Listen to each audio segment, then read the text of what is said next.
Talking to oneself is a habit everyone indulges in. We could no more stop talking to ourselves than we could stop eating and drinking. All that we can do is control the nature and the direction of our inner conversations. Most of us are totally unaware of the fact that our inner conversations are the causes of the circumstances of our life. We are told that as a man thinketh in his heart, so is he. But do we know that man's thinking follows the tracks laid down in his own inner conversations?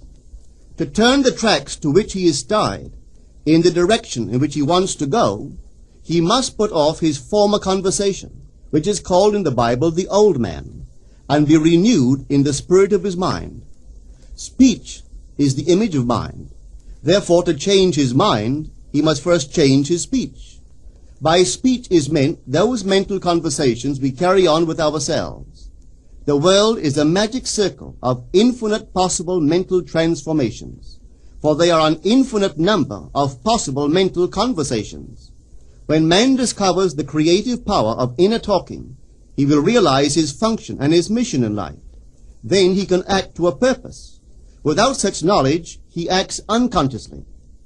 Everything is a manifestation of the mental conversations which go on in us without our being aware of them. But as civilized beings, we must become aware of them and act with a purpose. A man's mental conversations attracts his life. As long as there is no change in his inner talking, the personal history of the man remains the same. To attempt to change the world before we change our inner talking is the struggle against the very nature of things. Man can go round and round in the same circle of disappointments and misfortunes, not seeing them as caused by his own negative inner talking, but as caused by others. This may seem far-fetched, but it is a matter which lends itself to research and experiment. The formula the chemist illustrates is not more certainly provable than the formula of this science by which words are clothed in objective reality. One day a girl told me of her difficulties in working with her employer. She was convinced that he unjustly criticized and rejected her very best efforts. Upon hearing her story, I explained that if she thought him unfair, it was a sure sign that she herself was in need of a new conversation piece. There was no doubt but that she was mentally arguing with her employer, for others only echo that which we whisper to them in secret. She confessed that she argued with him mentally all day long. When she realized what she had been doing, she agreed to change her inner conversations with her employer. She imagined that he had congratulated her on her fine work, and that she, in turn, had thanked him for his praise and kindness.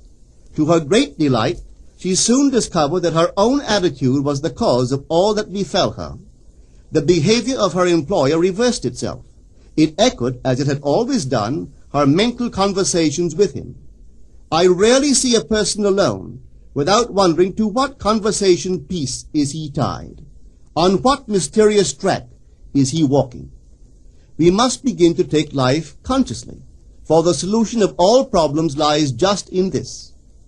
The second man, the Lord from heaven in all of us, is trying to become self-conscious in the body, that he may be about his Father's business. What are his labors?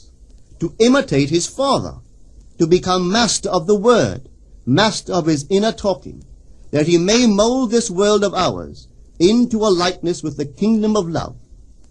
The prophet said, "Be ye imitators of God as dear children." How would I imitate God? Well, we are told that God calls things that are not seen as though they were seen, and the unseen become seen. This is the way the girl called forth praise and kindness from her employer. She carried on an imaginary conversation with her employer from the premise that he had praised her work, and he did. Our inner conversations represent in various ways the world we live in. Our individual worlds are self-revelations of our own inner speech. We are told that every idle word that men shall speak, they shall give account thereof. For by their words they shall be justified, and by their words they shall be condemned. We abandon ourselves to negative inner talking, yet expect to retain command of life.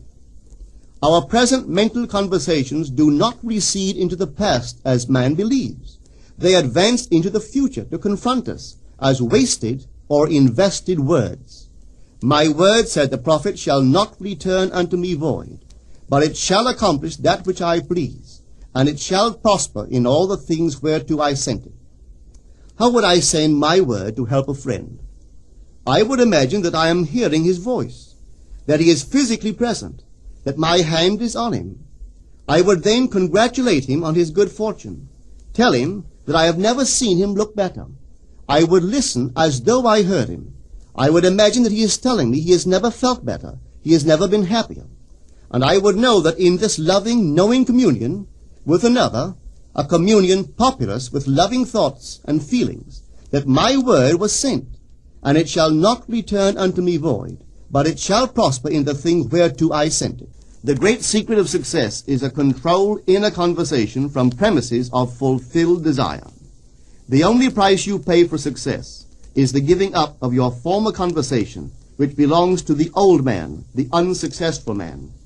The time is ripe for many of us to take conscious charge in creating heaven on earth. To consciously and voluntarily use our imagination to inwardly hear and say only that which is in harmony with our ideal is actively bringing heaven to earth. Every time we exercise our imagination lovingly on behalf of another, we are literally mediating God to that one. Always use your imagination masterfully, as a participant, not an onlooker. In using your imagination to transform energy from the mental, emotional level to the physical level, extend your senses. Look and imagine that you are seeing what you want to see, that you are hearing what you want to hear, and touching what you want to touch. Become intensely aware of doing so. Give your imaginary state all the tones and feeling of reality. Keep on doing so until you arouse within yourself the mood of accomplishment and the feeling of relief. This is the active, voluntary use of the imagination, as distinguished from the passive, involuntary acceptance of appearances. It is by this active, voluntary use of the imagination that the second man, the Lord from heaven, is awakened in man. Men call imagination a plaything, the dream faculty, but actually it is the very gateway of reality. Imagination is the way to the state desired. It is the truth of the state desired, and the life of that state desired. Could you realize this fully, then would you know that what you do in your imagination is the only important thing. Within the circle of our imagination, the whole drama of life is being enacted over and over again.